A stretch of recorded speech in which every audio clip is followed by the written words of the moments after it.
Hey guys, my project is called Ethereum Towers, Ethereum Worlds Metaverse.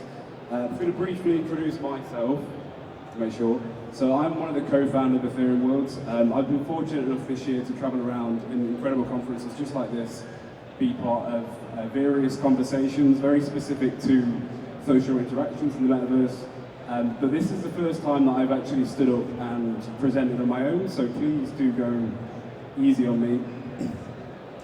So I want to give it a 10,000 foot view of what Ethereum Towers is.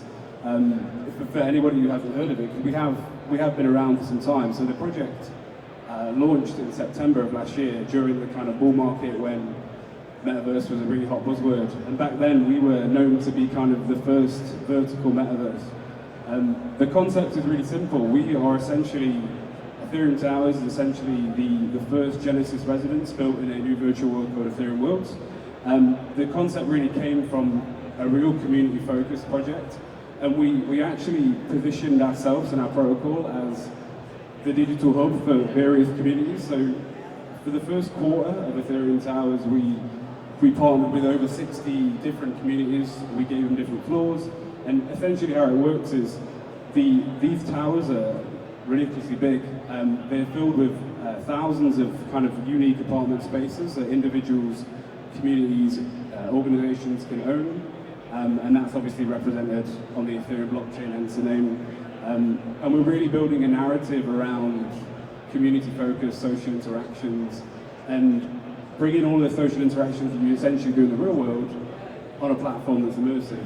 So, talking about what makes it a little bit different as well, and this goes back to where we were in September of last year. In a market of dystopian and gamified projects, we really carved out a path in our market for something that was a bit more kind of uplifting, calming, utopian, essentially targeting a bit of a different audience, which I'll go into a bit later on. But we really are not a game. We're not coming from that angle.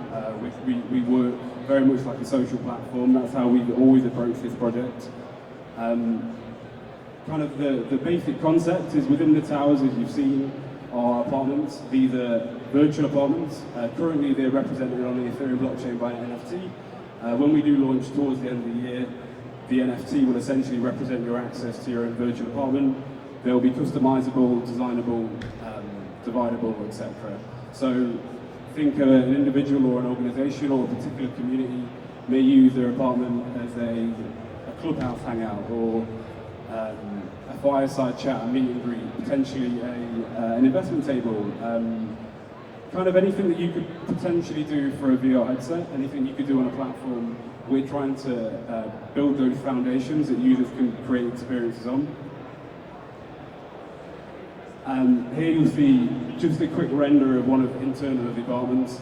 So talking about how people will be able to restructure, that's obviously just a plain apartment. The way that I like to see it, I always think apartment sounds quite residential, but we have so many communities, individuals, Web2 brands, Web3 brands actually own these apartments. And I think the way that they're approaching it is essentially an immersive space that they can quickly and intuitively design, because that's important. We're not going to be releasing SDKs where it's incredibly difficult to build space. We're building our kind of, the engine to design these spaces is all about how intuitive it is and how easy it is.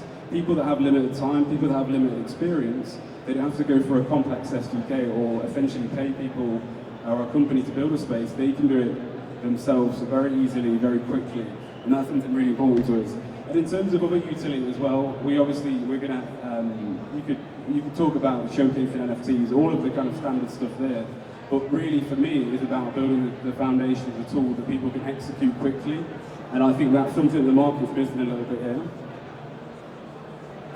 Interestingly enough as well, so Ethereum Towers, we're down here, but we were listed in the renowned A16Z's State of Crypto report in May for being a protocol in the top 30 for secondary sales. So we've been around a while, and that was just a great thing to see, because I was reading that as a consumer and I came across our own project, which was brilliant. I want to quickly talk about, kind of touch the fact that we're not a game, and the fact that it's quite a unique aesthetic, our towers and how we've designed the area. We were fortunate enough to partner up with an incredible architecture firm back in October of last year, and we still work with them now. And we kind of gave them the brief that we want to really drive this consumer community narrative. And that really came out in terms of the design of Ethereum Towers. So this is the kind of the heliotic design was supposed to represent DNA of the community. And both externally and internally, when we look at it, everything is about how to integrate landowners closer together, so it's not kind of sporadic parcels of land. It's a lot more intimate, essentially. The design concept, what I mentioned before, so it was all about how to integrate people and landowners together, almost kind of creating a societal feeling, and that's something we've been extremely passionate about and something that we continue to drive to this day, both conceptually but also within our community as well.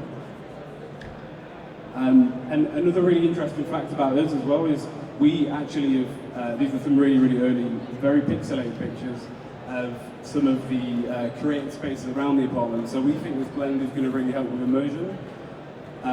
Somebody walks out of their apartment, whatever that is, maybe it's a community space, maybe it's their own private space, maybe it's something specifically for a few people that fractionally own it, but they come out in already designed, essentially created spaces that are designed professionally by architects, and this is exactly why we're not a game.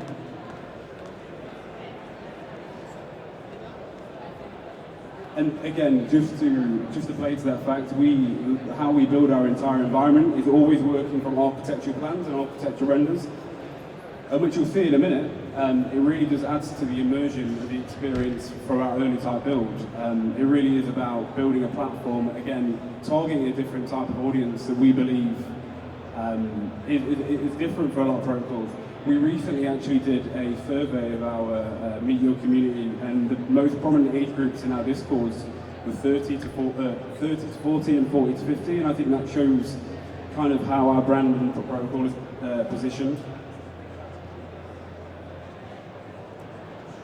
So briefly, I want to talk quickly about the configuration, because I mentioned about how the architects have built this to think about how integrated landowners can be against one another. And really it is about integration. So what we have is, there's various floors, there's actually 101 floors, believe it or not, and each floor has these kind of ownable land assets that can be customized and traversable and invite people to. We have standard apartments, as you can see, the renders here, pretty standard, but the main kind of, the main platform that we have. We also have a one tier up as well, which are the luxury apartments. We currently probably have around 200 owners of these. Again, around 2.5 times size bigger. It's more of a scarcity element. And then on the top two floors, kind of the pinnacle design is a custom atrium design for our penthouses. So these really are owned by either wealthy individuals or community. We have a community DAO, an investment DAO that have fractionally owned a penthouse. Their actual idea is to have this as a kind of branded space that they will meet once every fortnight to talk about particular investment decisions. And again, we're trying to essentially build these spaces that allows people to do that. And then next year, kind of around Q2, we want to start focusing on some of the amenities. Just like, I suppose, any other luxury residence in the real world, it wouldn't be complete without a thriving space at the bottom full of amenities and things that make life easier and more enjoyable. So we're essentially going to continue that narrative next year. The picture that you're seeing here is essentially just a visual render of what we're aiming to build in the base of the towers as more of a social space, whether that's token gated, whether that's for residents, visitors alike, and mainly also to bring non-Web3 and non-crypto native brands and organizations into the forefront of a new audience space. And then I want to talk briefly about the experience. So another thing that we did early on was we made a decision that we build primarily for VR and put VR first in front of everything. Kind of in November last year, we partnered with one of the industry-leading development partners in the UK who essentially work with some of the world's biggest clients on innovative platforms and applications. And they've been an absolute pleasure to work with. I actually have a couple of pictures of really early, again pixelated, but really early kind of screenshots of what our alpha gameplay is. Again, walking around the atriums, taking in the environment, looking at some of the advertisements, and looking at the Sky Garden. This is all recorded. Actually, I recorded this footage myself, all recorded just for your Oculus Quest 2. and it definitely adds to the immersion. So that's kind of the experience we're building. Not to say we won't have web portal accessibility, but we're very much a VR first protocol. Talking briefly on the ecosystem, because we have been around for a while, we are building a token-driven ecosystem, just like many of the projects that have spoken today. One of the main utilities around the token-driven ecosystem is more about tokenizing items that you can design and furnish the apartments with. But not only that, we're looking at how we can essentially decentralize a lot more in the future, including governance, looking at an apartment rental system. So if somebody has an incredibly expensive and well-designed space that they want to rent out, there's an economic opportunity for them there. And also introducing some traditional DeFi elements such as staking pools to reward, I suppose, true project believers. This is really interesting as well. So we only recently announced this to our community last week. We're actually building a pretty complex, pretty in-depth, what we're positioning as a Metaverse companion app. This is essentially being positioned as the app to go to when you're not in the Metaverse, when you're not in Ethereum Worlds, when you're not in your virtual avatar and you're back in the real world. You'll have a very easy, intuitive platform which you can do various things to enhance your in-world experience when you do go. This could include, again, from a social platform perspective, managing your profile, socials, marketplace trading. We want to build a strong peer-to-peer economy using a marketplace. So we're actually building our own marketplace based on our tokens. Staking, so actually being able to stake the apartment, which will power the future rental system I touched on just a moment ago, and also reward claiming for incentivizing people to be social, etc. And some other little bits like the vault here. To conclude, I want to talk about the brand a little bit as well, because we have been around for some time. Briefly talking on the revenue model, we raised a lot of money selling these premium apartments in terms of the luxury and the penthouse units. We sold some of the penthouses for way over $100,000, so this is always incredible bootstrap funds.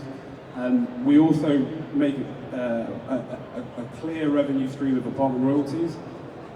Asset revenue, so we're also introducing assets that people can purchase using their apartments, which we know of. Any kind of peer-to-peer mechanism that's in the ecosystem will also be generating a percentage of our own native utility tokens for. Future land expansion, as we know, and then also commercial partnerships, which is a huge thing here. Investors today, we've got some really prominent names in the crypto sphere. Some of the people here might have heard of them. Specifically, Coin Intelligence Fund, huge, incredible fund. They actually came from a blockchain analysis background back in 2016. They launched a fund, they were one of our seed investors. 7X Ventures is one of China's largest crypto VCs. They're a huge backer, one of our biggest seed investors. Master Ventures, again, an absolute superstar of a CEO, Kyle Chass, and also huge believers. But also, again, we built these connections at the time, and these are believers here. In terms of our community partners, we've partnered with streaming platforms like Audius, blue chip NFTs like World of Women, Boss Beauties, again, they're leading the space there, the Empire, which is one of the largest funds in metaverses. So we've partnered with a lot of people, and we're always looking for new partners in any way. We're a super flexible team. And we've had quite a lot of media coverage as well, and we continue to establish our brand, our credibility as a brand. And to do that also, last week, during the NFT at NYC, we also ran a Times Square advert to continually establish that brand. And finally, just to finish off, some statistics that I'm very proud about as a co-founder. Today we have over 1,500 unique apartment owners. Some of them own like 40, which blows my mind, but in terms of unique, that we're at about 1,500. To date, we've traded around 1,700 ETH in apartments, so a good, healthy trading volume there. We already know we established over 65 community partners. We have around 30,000 in our community. We've raised around 1.2 million to date, but we still have a private round open if you are interested. And our highest single sale today has been 25 ETH, which we've done 5 times as well. And I think that's everything. So thank you very much for listening to me. If anybody has any questions, please let me know. But if not, yeah, thank you.